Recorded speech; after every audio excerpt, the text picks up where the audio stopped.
Hello students, आज की video में हम लोग टी.एस. एलियट का उर्दू में इंट्रोडक्शन करेंगे। तो चलें शुरू करते हैं।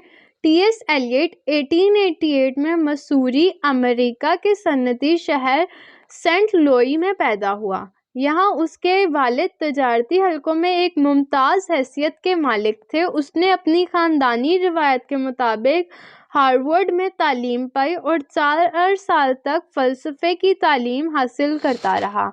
1910 में सोरबोन यूनिवर्सिटी पेरिस में अदब व फ़लसफ़ा की तालीम के लिए चला गया और वहाँ से वापस आकर आला तालीम के लिए हार्वर्ड यूनिवर्सिटी आ गया। 1914 में वो अमेरिका से इंग्लिस्तान चला आया और 1915 से यहाँ मुस्तकिल सकूनियत इख्तियार कर ली। 1917 में उसे वहाँ की शहरियत भी मिल गई। एलियट ने अपनी ज़िंदगी का आगाज़ एक टीचर की हैसियत से किया। कुछ अरसे तक वो एक बैंक में क्लर्क की हैसियत से भी काम करता रहा। बाद में लंदन के मशहूर अशात घर फैबर एंड फैबर से वाबस्ता हो गया और मरते दम तक उसी से वाबस्ता रहा। 1918 से 1919 तक वो एक अमेजिस्ट तहरीक के रिसाले क्राइटेरियन के नाम से एक रिसाला जारी किया तक वो अमेजिस्ट तहरीक के रिसाले क्राइटेरियन के नाम से एक रिसाला जारी किया जो 1929 तक पाबंदी से निकलता रहा। इस रिसाले का असर उन नए लिखने वालों पर गहरा पड़ा जो आज मशहूर अदीब व शायर की हैसियत से अंग्रेज़ी अदब का नाम रोशन कर रहे हैं।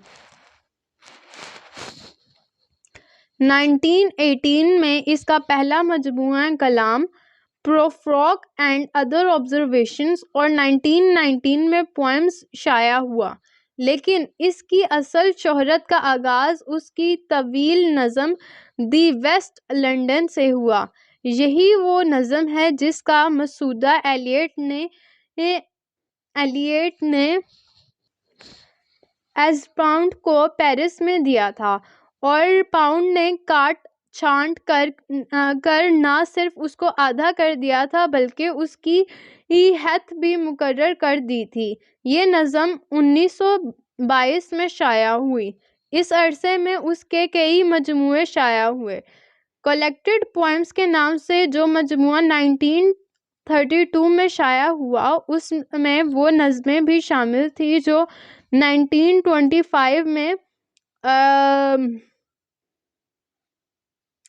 पोमस के नाम से शाया हुई थी और इसके अलावा 1909 से लेकर 1935 तक लिखी जाने वाली सारी मुत्तखब नज़में भी 1943 में उसकी तवील नज़म दी फोर क्वार्टेड फ्यू पार्क से शाया हुई। 1932 में इसने मंजूम ड्रामों को अंग्रेज़ी अदब में भर से मरूज करने का आगाज़ किया और 1908 तक 6 मंजूम ड्रामे लिखे। लेकिन जहाँ एलियट अपने दौर का बड़ा शायर है, वहाँ नक़ाद की हैसियत से भी जदीद अदब पर उसका असर गहरा है। बाज़ नक़ादों ने इसे 20वीं सदी का मैथ्यू आर्नल्ड कहा है। तनकीद में इसकी कई काबिल ज़िक्र तसन्नीफ़ हैं। 1948 में इसे अदब का नोबल प्राइज़ और इंग्लिस्तान का सबसे बड़ा एजाज़